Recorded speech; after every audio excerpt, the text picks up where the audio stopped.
कहानी एक छोटे और पुराने गांव में स्थित है, जहां लगभग हर घर के पास अपनी कुछ पुरानी रहस्यमयी कहानियां हैं। लेकिन गांव के एक पुराने वीरान घर की कहानी सबसे ज्यादा डरावनी है। लोग कहते हैं कि वहां कुछ ऐसा है जो हर रात जागता है। रात का समय था और गांव में कड़कड़ाती ठंड थी। एक युवक अर्जुन शहर से अपने माता पिता के पुश्तैनी घर में रहने के लिए आया था। घर काफी बड़ा था, लेकिन वीरान और पुराना। अर्जुन के दोस्तों ने उसे चेतावनी दी थी कि उस घर में कुछ अजीब होता है, लेकिन वह हंसी में टाल देता है। पहली रात जैसे ही अर्जुन ने लाइट बुझाई, उसे खिड़की के बाहर एक अजीब सा साया दिखा। वह कुछ देर तक उसे देखता रहा, लेकिन फिर सोने की कोशिश करने लगा। अर्जुन को कई रातों से नींद नहीं आ रही थी। हर रात उसे ऐसा लगता जैसे कोई उसकी खिड़की के बाहर से देख रहा है। कभी कभी घर में हल्की फुसफुसाहटें सुनाई देती, जबकि कोई और वहां नहीं था। चीजें अपने आप हिलने लगती और रात को घर के किसी कोने से अजीब और डरावनी आवाजें आती। एक दिन गांव के एक बुजुर्ग आदमी, जो अर्जुन के दादा के पुराने दोस्त थे, उससे मिलने आए। उन्होंने अर्जुन को चेतावनी दी कि वह घर अंधेरे के साए से ग्रस्त है। अर्जुन ने पहले उनकी बातों को नजरअंदाज किया, लेकिन रात में होने वाली घटनाओं के बाद उसे यकीन होने लगा।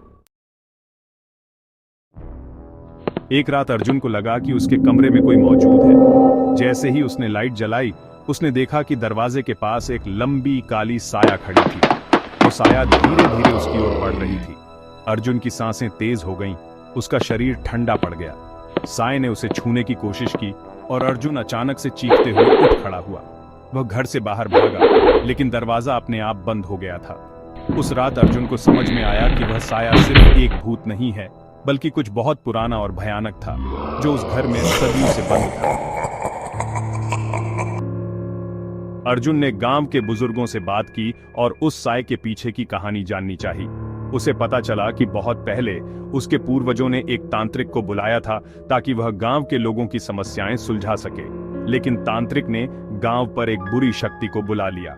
गांव के लोगों ने उस तांत्रिक को मारकर उसके आत्मा को एक ताबीज में बंद कर दिया और उसे घर के एक कोने में छिपा दिया।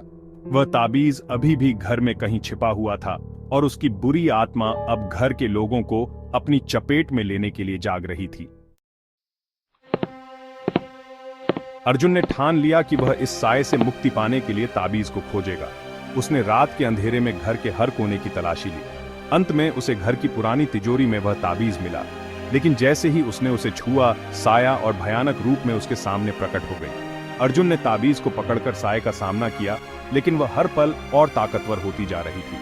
अर्जुन ने अपनी सारी हिम्मत जुटाकर ताबीज को जलाने का फैसला किया।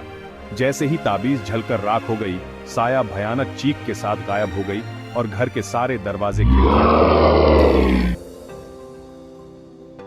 अगली सुबह गांव में सब कुछ सामान्य लग रहा था। अर्जुन ने घर को छोड़ने का फैसला किया, लेकिन अब उसे पता था कि वह बुरी साया अब कभी वापस नहीं आएगी।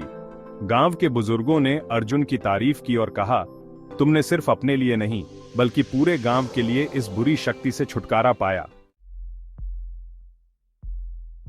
कहानी से यह सीखने को मिलता है कि डर का सामना करना ही उसे हराने का सबसे अच्छा तरीका है।